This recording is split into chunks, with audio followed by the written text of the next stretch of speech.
প্রথম যেদিন তোমার সাথে দেখা, একটা ফুল তুলে দিয়েছিলাম তোমার হাতে। আর তুমি মুচকি হেসে ফুলটা নিয়ে নিলে। আর আমি সেদিন পৃথিবীর সেরা হাসিটা পেয়ে গেলাম। আসসালামু আলাইকুম প্রিয় ভিউয়ার্স। এটা আমার কথা না, একটা নাটকের ডায়লগ। কাছে কিংবা দূরে, দেশ আর দেশের বাহিরে, যে যেখান থেকে দেখছেন কিংবা দেখছেন না, আশা করি আমরা সবাই ভালো আছি ইমান এবং স্বাস্থ্যে।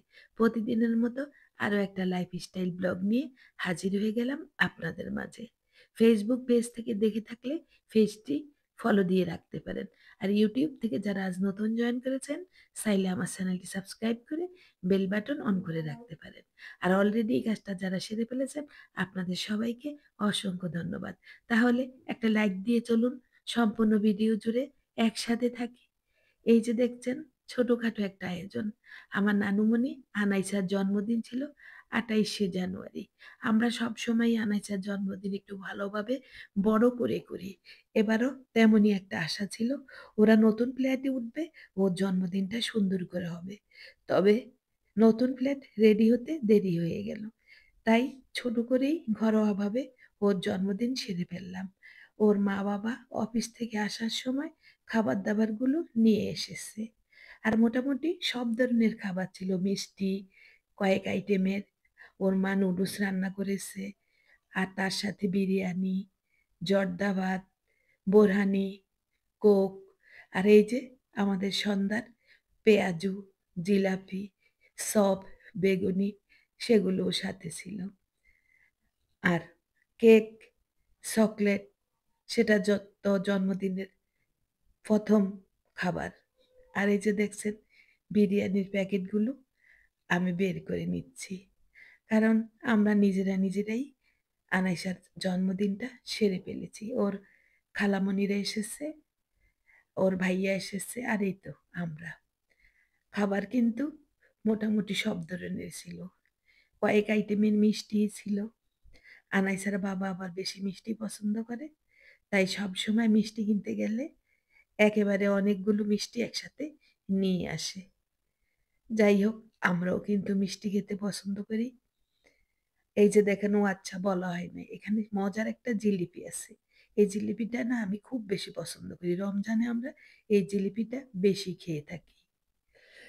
আর আনাইসা একটু করে বড় হচ্ছে। আর ও নিজের জন্মদিনটা নিজের মতো করার চেষ্টা করছে। ও আগে থেকে বাবা-মাকে বলে দিয়েছে, "তোমরা আমাকে ঘুম পাড়িয়ে সব সাজিয়ে আমাকে সারপ্রাইজ দিবা জন্মদিনের কেক দিয়ে।" আসলে ঘুম পাড়িয়ে হয় না, জেগে থেকে করা হয়েছে। ওর খালামণি তাহিয়া, আরিকা ওকে সুন্দরভাবে সাজিয়ে দিয়েছে। আর তার সাথে আছে ওর মামা মাহিদ, তার মামা মানাফ, তার ২ টা আপ্পি ছিল, মাইশা আপ্পি, ফারিয়া আপ্পি। ওর দাদা ভাইয়া ছিল, মান্না দাদাভাই। এই তো সবাই মিলে জন্মদিনের কেক কাটা হয়ে গিয়েছে। ওর বাবা সবাইকে কেকের চকলেট খাইয়ে দিচ্ছে। আর কেকটা না এত মজার ছিল। এই চকলেট কেকটা না সবাই মজা করে খেয়েছে। যাই হোক, আমি কিন্তু এর আগের দিনের ভিডিও শেয়ার করলাম। ২৭ জানুয়ারি আমি নিজে কিন্তু মিষ্টি বানিয়েছি। আর সেই মিষ্টিটা বানিয়েছি একটা মাত্র গাজর দিয়ে। আর এখন গাজরের সিজন আছে। সবাই এই গাজরের মিষ্টিটা তৈরি করে নিতে পারেন। রেসিপি সম্পূর্ণ আমার কুকিং চ্যানেলে দেওয়া আছে। নাজমাস রসই। চাইলে দেখে নিতে পারেন। খুব মজার একটা মিষ্টি। দেখেন তো, মনে হচ্ছে না বাজার থেকে কিনে এনেছি? এত মজা, এত সফট ছিল, মুখে দিলেই নিমেষে মিশে গিয়েছে মিষ্টিটা। প্রিয় ভিউয়ার্স, আমার ভিডিও যদি আপনাদের ভালো লেগে থাকে, তাহলে আপনাদের কাছে অনুরোধ রইল, শেয়ার দিয়ে ফ্রেন্ডস এবং ফ্যামিলিকে দেখার সুযোগ করে দিবেন। কারণ একটা ভিডিও তৈরি করতে অনেক কষ্ট। আপনাদের ভালোবাসা নিয়েই কাজ করে টিকে থাকতে চাই। তাই পাশে থাকার অনুরোধ রইল। আর এই যে এই রান্নাটা ছিল আগের দিনের। এখানে আমি আলু, টমেটো, পেঁয়াজকলি আর কিছু সিমের বিচি দিয়ে রান্না করেছি পোয়া মাছ। এইভাবে তরকারিটা কে, কে রান্না করেন? বলে যাবেন কিন্তু। পোয়া মাছ হলুদ লবণ মেখে লাল, লাল করে ভেজে নিয়েছি।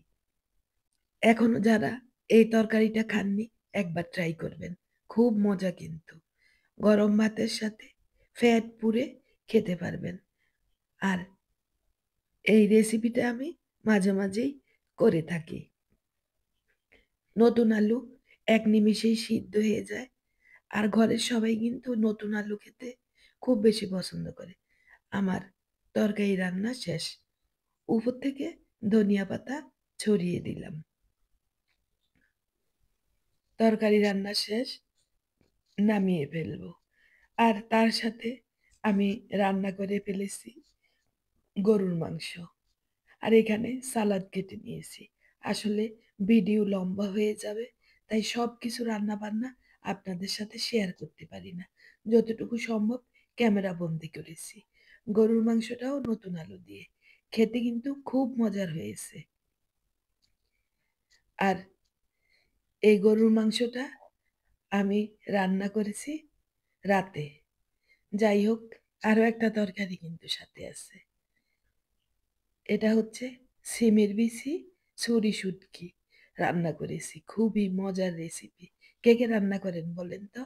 এভাবে সিমের বিচি, তারপর ছুরি শুটকি, টমেটো, পেঁয়াজ কলি, আদা, রসুন, হলুদ, মরিচ, ধনিয়া, জিরা পাউডার, স্বাদ মতো লবণ, তেল, পেঁয়াজ সবকিছু দিয়ে রান্না করে ফেলেছি।